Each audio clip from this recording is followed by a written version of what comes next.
여러분, 시장을 확실하게 읽어야 돈이 보입니다. 과연 어떻게 읽어야 될까요? 구독, 좋아요 눌러주세요.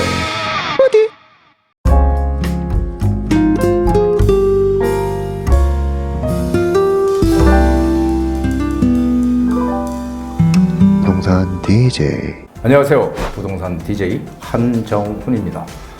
자, 여러분들 시장 상황들 지금 어떻게 보고 계십니까? 그냥 가만히 앉아 계십니까? 그렇게 생각한다면 오산입니다. 지금 뭔가 확실한 확신을 가지고 움직여야 할 때라는 거 여러분들 아직도 모르십니까? 자, 오늘의 주제는요, 시장을 읽어야 돈이 보인다. 제가 항상 시장을 읽고 나서 뭐 투자처가 어딘지 어떻게 투자를 해야 되는지 생각을 해야 된다고 얘기했죠. 시장이 상승 흐름인지 아니면 하락 흐름인지 이걸 명확하게 우리가 판단을 하고 그 다음에 투자를 하는 거지, 그냥 남들 따라서 남들이 막 몰려가서 투자하니까 나도 지금 해야 되겠네 이렇게 생각하면 안 된다는 겁니다. 그렇게 되면은 잘못하면 오히려 투자 타이밍도 놓치고요. 그리고 정말 투자를 해야 될 때 못하는, 오히려 하락 국면인데 투자를 또 하는 이런 반대 현상을 보일 수 있다는 겁니다. 그래서 여러분들 한번 잘 보십시오. 지금 시장, 제가 항상 먼저 시장이 어떻게 될 거라는 거를 미리 예측을 해왔죠. 자, 세미나 먼저 공지합니다. 이제 점점 중요한 시간이 점점 다가옵니다. 8월 20일 수요일 2시입니다. 서울 투자 시 반드시 알아야 할 전략 공개 3, 이제 3까지 왔습니다. 전략 공개 3. 선착순 예약 필수고요. 1대1 개별 상담은 항상 문이 열려 있으니까 언제든 전화 주시면 됩니다. 자, 아파트로 갈아타기를 하고 싶다 하시는 분들, 어떤 아파트를 지금 사야 가치가 가장 훗날 극대화될 수 있는지. 아파트라고 다 똑같은 아파트 아니거든요. 또 반대로 돈이 부족해서 나는 재개발 투자로 내 돈을 불려야 되겠다 하는 분들, 그런 분들 오십시오. 제가 명확하게 여러분들의 부를 축적해 드리겠습니다. 자, 627 대출 규제 약발이 떨어졌다라는 그런 얘기들, 기사들이 지금 나오고 있습니다. 부동산 원에서 한 주간의 부동산 동향을 보니까 갑자기 5주 연속 계속 하락하던 게 다시 상승으로 바뀌었다 이렇게 지금 나와 있습니다. 그래서 대출 규제 약발이 떨어졌냐 이렇게 지금 얘기를 하고 있는데요. 대책 이후에 숨고르기 상태에서 6주 만에 지금 반등세를 보이고 있다는 겁니다. 자, 이게 이 빨간 게요, 이게 서울입니다. 이 빨간 게 이게 서울. 지금 올라가고 있죠. 103.13, 103.25, 103.39 계속 지금 우상향으로 지금 가고 있습니다. 올라가고 있다는 얘기고요. 그리고 요게 수도권, 노란 게 수도권이거든요. 수도권도 전주에 101.06에서 101.11로 지금 상승폭을 넓히고 있다라는 얘기인데요. 그런데 이제 문제는 이 지방이죠, 지방. 요게 지방이거든요, 요 지방. 지방은 오히려, 지금 약간 전체적으로 봤을 때는 하락하는 그런 국면으로 가고 있다. 그러니까 많이 떨어지는 건 아니지만 지방은 여전히 추세를 바꾸지 못하고 있다. 이렇게 보시면 되겠습니다. 그래서 이게, 전국적으로 볼 때, 이게 전국이군요. 이게 전국. 지방이 아니고, 이게 전국이고, 맨 밑에가 지방입니다. 이게 밑에.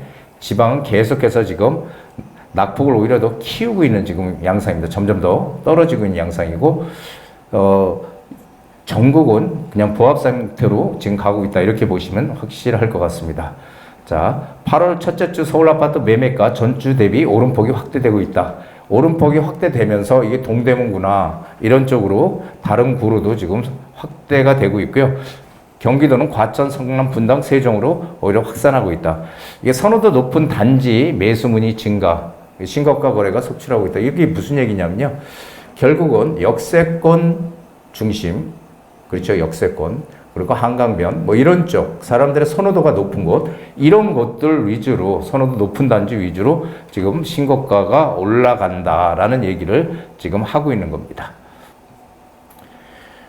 자, 지금이 627 대책이 나오면서 역대급 대출 규제라는 얘기를 많이 했잖아요. 역대급. 제가 보기에는 그냥 역대급 대출 규제는 아니거든요.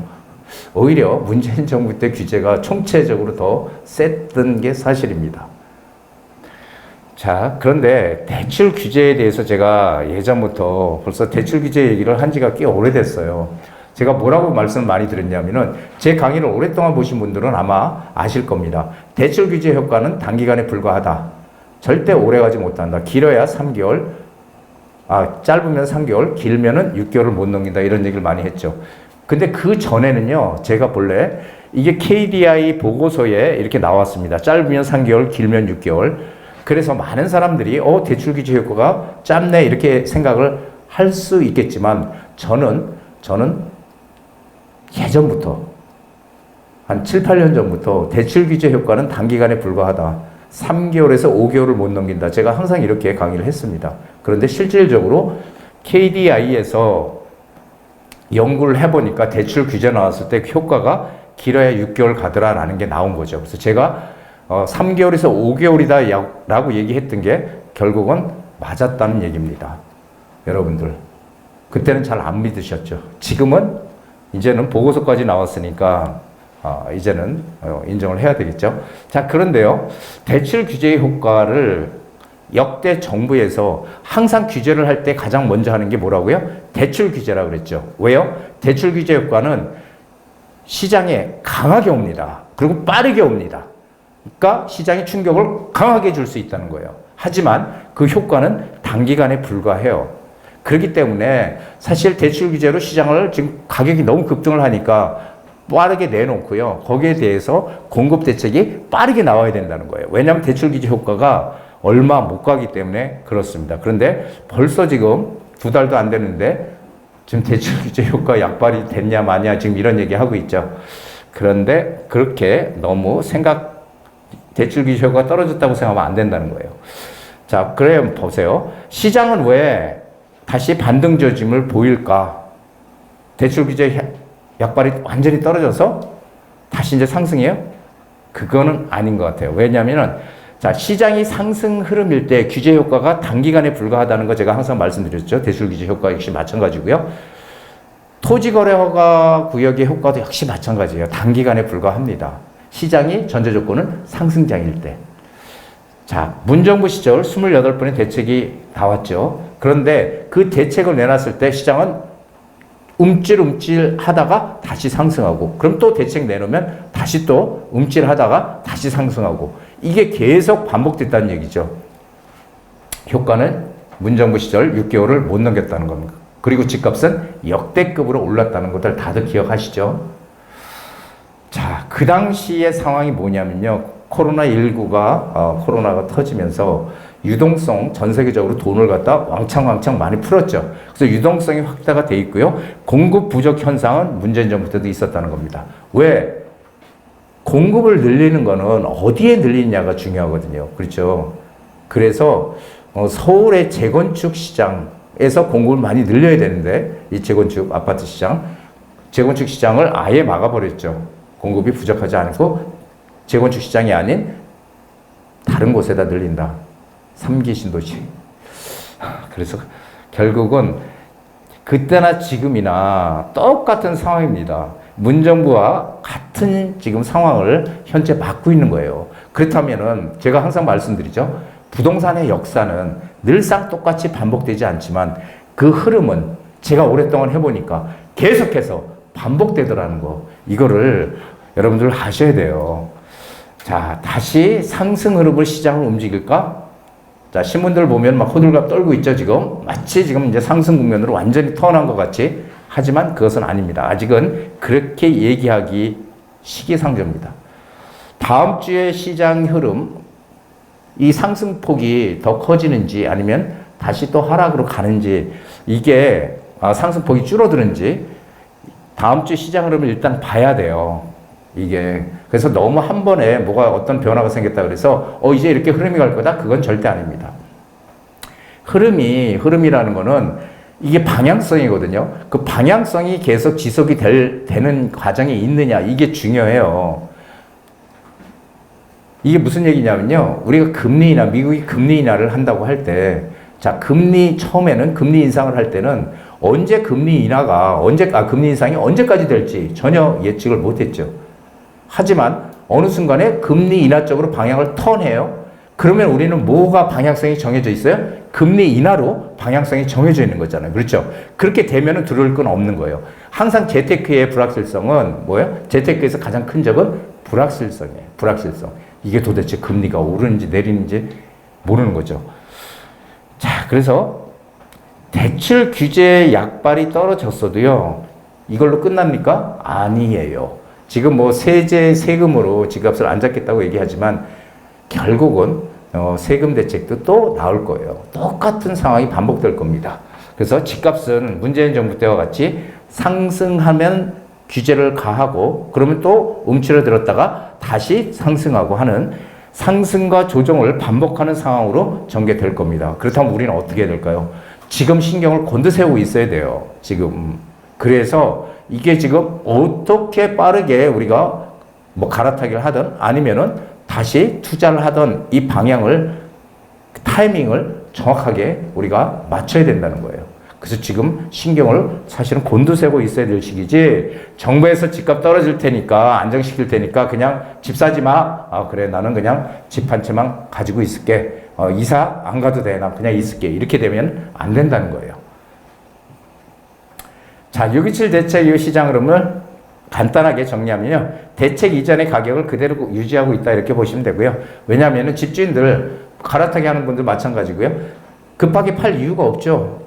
왜? 사람들은 학습 효과라는 게 있잖아요. 그래서 지금 봐. 지금 주택 공급도 상당히 부족하대지. 그리고 금리 인하도 미국이 어차피 금리 인하 계속 할 거야. 그럼 우리도 금리 인하 할 거야. 그렇게 되면 유동성이 커져. 그 돈들이 어디로 갈 거야? 결국 부동산 시장으로 다시 오지 않겠어? 주식시장으로 가지 않겠어? 이렇게 생각한다는 거예요. 그게 학습 효과라고 하죠. 자, 그래서 급하게 지금 팔 이유가 없습니다. 강남권은 드문드문 신고가를 갱신하고 있죠. 강남권은 왜요? 왜요? 강남은 대출 규제 효과가 상대적으로 미미하죠.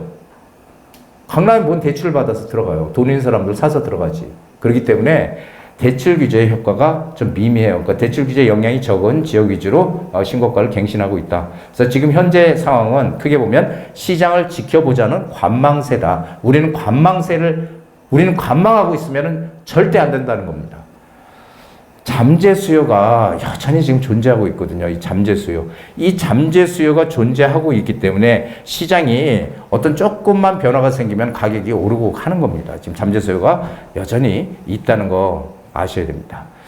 자, 수요 억제책만으로는 집값 안정은 불가능합니다. 지금 현 정부에서는 수요는 억제하고 공급은 늘리겠다? 이거는 정말 상반된 얘기예요. 전혀 맞지 않는 얘기죠. 왜냐하면 수요가 있어야 공급도 늘어나는 겁니다. 수요가 없는데 공급을 늘려요? 수요가 없는데 공급을 늘리면 어떻게 돼요? 그 미분양이죠. 악성 미분양이 되는 거죠. 수요가 있어야 건설사들도 공급을 늘리는 거지. 그렇죠. 수요가 있어서 집값이 조금씩 올라줘야 건설사들도 공급을 해서 이익을 내는 거지, 수요가 없는데 어떻게 공급이 늘어납니까? 그래서 이 정부의 정책은 지금 상반된 그런 지금 모양을 보이고 있다라는 거죠. 정비사업의 각종 규제, 지금 6억도 이 대출 규제 6억도 지금 정비사업 2주기까지 지금 6억으로 책정이 돼 있잖아요. 그러다 보니까 오히려 정비사업에 걸림돌이 되는 거죠. 그 정비사업의 각종 규제, 그리고 수요 억제하는 그런 세금 대책이라든지 이 가계 대출을 묶는 거라든지 이런 수요 억제책은 공급 부족을 결국은 유발할 수밖에 없다는 겁니다. 늘 말씀드리지만. 그래서 올해 전세난과 매매가 상승으로 결국 귀결이 될 것이다. 두고 보시면 알아요. 제가 이렇게 얘기하니까 저는 또 무슨 헛소리 하냐? 이렇게 얘기하는 분들이 있지만 결국 시간이 지나니까 제 말이 맞다는 거예요. 여러분들, 제 방송 오랫동안 본 분들은 정말 꾸준히 느끼실 겁니다. 특히 지방에 계시는 분들, 지방에서 제 방송 오랫동안 보시는 분들, 대구, 울산, 부산 이런 데서 저랑 상담하러 오셨던 분들은 아마 제 강의가 시간이 지나니까 맞다라는 거 여실히 느끼실 거예요. 자, 공급 대책이 빨리 나와야 됩니다. 공급 대책만이 집값을 잡을 수 있습니다. 그러면 어떻게 해요? 지금 국토교통부 장관 새로 들어왔죠. 국토교통부 장관이 들어서 공급을 늘리는데 거기에 늘리는 건 좋아요. 근데 뭐가 꼬리표가 하나 붙죠? 임대를 많이 늘리겠다. 이 정비 사업에 재개발 재건축 사업에 임대를 많이 늘리면은 사업이 빨리 진행이 될까요? 빨리 안 됩니다. 우리 문재인 정부 시절에 2월 4일 이사대책 기억하시죠? 공공이 주도해서 재개발 재건축을 빠른 속도로 진행을 하겠다. 용적률도 올려주고 혜택도 많이 주고 그리고 이익이 많이 나면 이게 일부분은 주민들한테 주고 일부분은 공공의 목적으로 사용하겠다. 지금 제대로 되는 거 있습니까? 별로 없죠. 그렇게 많이 지정을 해놨어도 공공으로 진행되는 거 없잖아요. 이런 것도 좀 우리가 알아야 돼요. 지금 정부에서도 무조건 규제를 통해서 뭘 공급을 어떻게 늘려? 그러니까 좀 저는 이 정부에서도 조금 신중하게 잘 판단을 하고 생각을 해야 된다.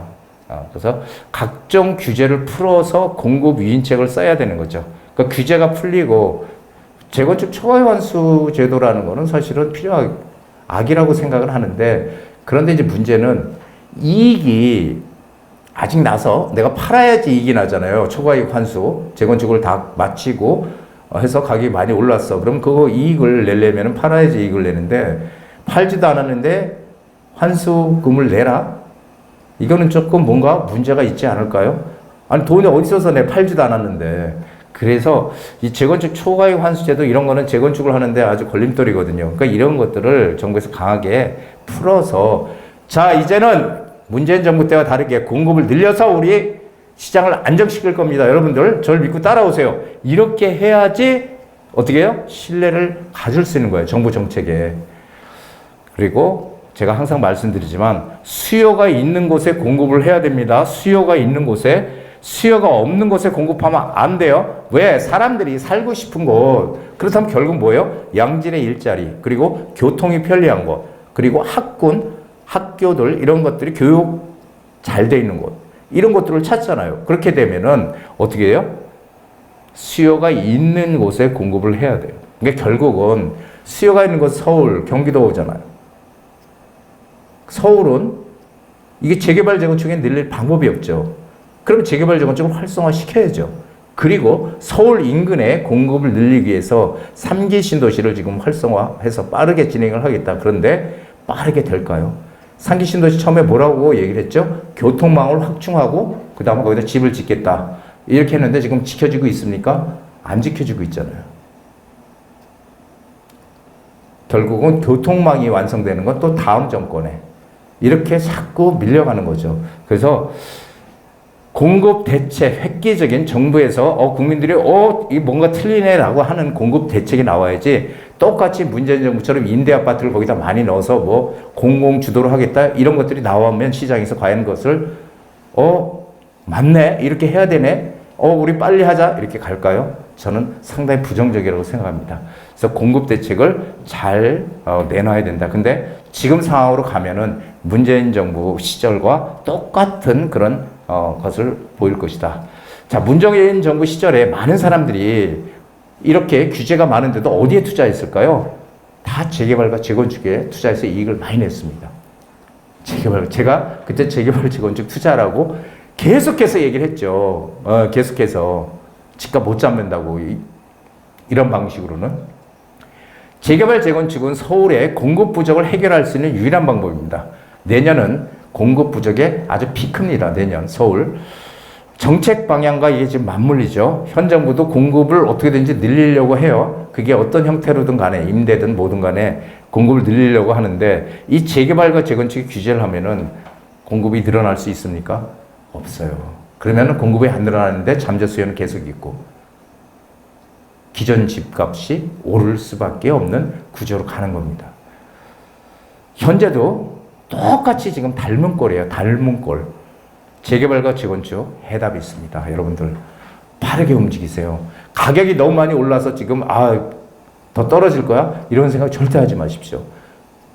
가격이 항상 지금 보세요. 아파트 한 채에 30억 할 때 이게 무슨 아파트 30평대가 30억씩 해? 이러던 때가 엊그제 같잖아요. 그런데 지금 아파트 30평대 하나가 50억이 넘어가면 이게 말이 됩니까? 이게 왜 그래요? 인플레이션 때문에 그래요. 물가가 오르고 돈의 가치가 하락하는 인플레이션 시대에는 집값은 여러분 떨어질 수가 없어요. 정말 경제 위기가 와서 외환위기, 금융위기 이런 세계 2차 대전, 전쟁 이런 것들이 나서 집값이 완전히 폭락을 하는 그런 경우가 아니라면 집값은요 항상 우상향한다라는 것도 여러분들 꼭 기억을 하셔야 됩니다. 그냥 집값이 맨날 뭐 30%가 떨어져야 되는 이런 얘기들 하락 폭락한다고 얘기하는 사람들 말 절대 믿지 마세요. 정말 말도 안 되는 얘기들을 아주 당연하게 지금 하고 있거든요. 이번에는 제발 또 속지 마십시오. 자, 서울투자시 반드시 알아야 될 전략공개 3입니다. 부동산 투자는 느리지만 가장 확실한 부의 길이다. 로버트 키요사키 부자 아빠 책 쓴 분이죠. 일본 사람. 부동산은 장기적으로 꾸준히 가치가 상승하는 자산이다. 맞는 얘기입니다. 부동산 투자가 우리의 부를 축적할 수 있는 상당히 우리나라에서 상당히 아주 좋은 그런 방법 중에 하나다. 무조건 집까지 있으면 투기꾼 이렇게 생각하는 것은 정말 잘못된 인식이다. 저는 그렇게 생각합니다. 자, 부디의 한수 오늘 여기까지입니다. 한정훈의 부동산 DJ에서는 여러분들의 고민을 기다립니다. 영상을 보시고 투자에 관심 있으신 분은 지금 바로 연락 주시기 바랍니다.